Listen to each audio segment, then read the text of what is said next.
Quando o homem primitivo tomou duas pedras e colocou-as lado a lado, teria feito aí o primeiro gesto para o desenvolvimento da forma. É até admissível que, por esse ato curioso e intuitivo, ele tenha obedecido, no arranjo de suas pedras, a princípios de proporção e de equilíbrio que só seriam descobertos e formulados muitos séculos mais tarde. Embora hoje esses princípios ainda não estejam totalmente compreendidos, sabemos da importância da proporção em nossas vidas. Ela está presente em tudo que está à nossa volta, desde os átomos até os corpos celestes. Mas, afinal, o que é a proporção? Talvez um dicionário possa nos fornecer um ponto de partida. De acordo com Aurélio, proporção significa relação entre coisas, comparação. Seria interessante se pudéssemos nos aprofundar um pouco mais neste assunto. Frequentemente, o conceito da proporção é restrito a comparações de comprimento e largura, mas esta abordagem é um pouco limitada. O princípio da proporção é igualmente válido onde quer que tenhamos qualidades comparáveis, não importando a sua natureza. Veja o exemplo da cor. O quadrado à esquerda parece mais claro que o da direita, certo? Mas em que proporção? Se criarmos uma escala de cor que vá do tom mais claro ao mais escuro, em intervalos regulares, podemos então perceber em que proporção se dá a diferença entre os dois tons. A proporção também pode ser aplicada à música. A escala musical que nós conhecemos é toda baseada nas relações de proporção entre os tons. Quando ouvimos dois tons juntos, eles podem soar harmoniosos ou não tão agradáveis de ouvir. A razão pela qual isto ocorre está ligada à relação entre as frequências que formam um acorde. Quanto mais simples for esta relação numérica, mais facilmente nosso ouvido identificará o som e mais harmonioso ele parecerá.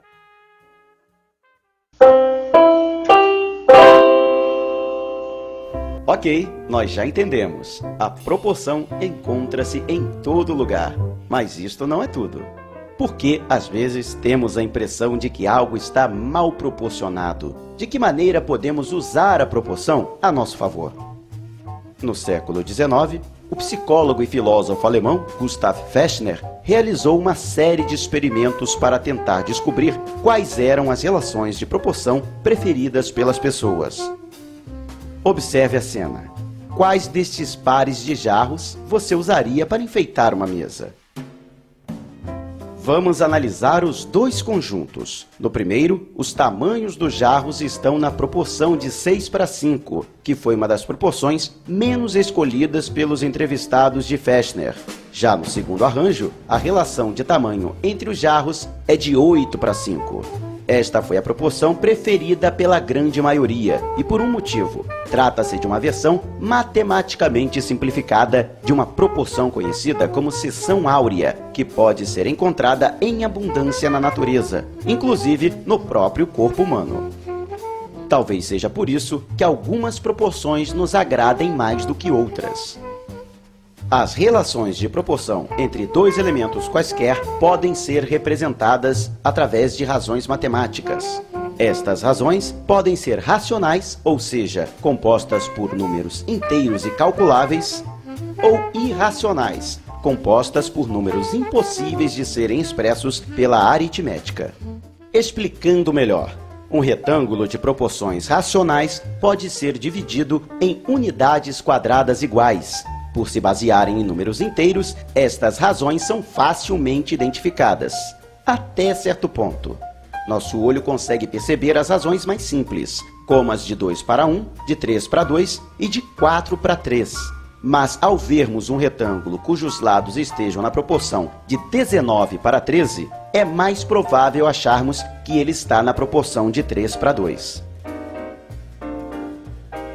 Mas e quanto às proporções irracionais?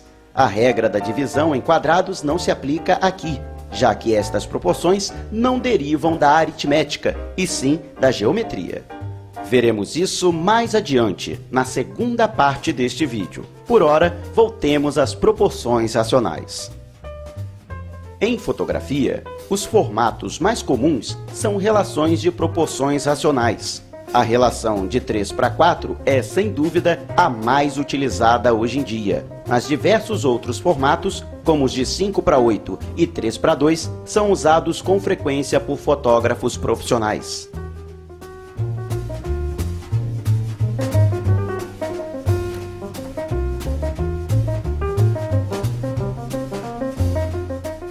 Não é diferente com os livros. Até o início do século XX, as folhas de papel usadas na sua impressão tinham um formato na razão de 3:4. Quando dobradas, estas folhas geravam relações alternadas de 2:3 e 3:4, sucessivamente. Por isso, ambos os formatos eram comuns em publicações editoriais. Apesar de hoje as gráficas usarem outros formatos de papel, as proporções racionais de 3:4 e de 2:3 ainda são utilizadas, além de outras, como as de 5:8 e 5:6. O próprio texto do livro também pode ser posicionado em suas páginas com o auxílio de uma malha quadrada. Assim, mantém-se a proporção racional em seu interior. Designers e arquitetos modernistas fizeram uso frequente da malha quadrada em seus projetos, e mesmo hoje, ela ainda é bastante utilizada. Seja de uma forma mais explícita,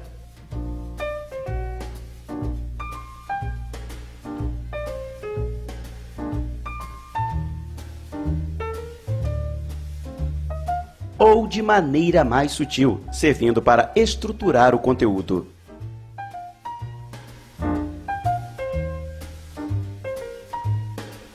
As proporções racionais também podem ser encontradas em produtos que utilizamos no dia a dia.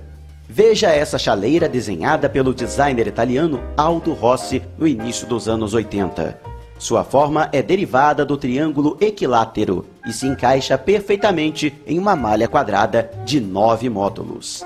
A tampa da chaleira ocupa o módulo superior, enquanto o bico e a alça ocupam os módulos do meio. Na arquitetura, também existem exemplos de aplicação de proporções racionais, especialmente no período modernista. A casa Farnsworth, desenhada pelo arquiteto alemão Mies van der Rohe em 1950, foi pensada numa base racional. Os janelões da vista frontal estão todos na proporção 9:4 e medem o dobro da altura do vão embaixo da casa. A vista lateral é um retângulo de 7:4 e a vidraça composta por 3 módulos quadrados. Vista do topo, a casa tem a proporção de 2:1. Vimos que a aritmética é uma ferramenta essencial para o entendimento das proporções conhecidas como racionais e suas utilizações. No entanto, existe ainda um outro conjunto de proporções, mas que só é possível entendermos através da geometria. Essas proporções possuem propriedades bastante interessantes e são utilizadas há milênios. Dizem, inclusive, que nelas se esconde o segredo da criação. Não deixe de assistir a segunda parte deste episódio.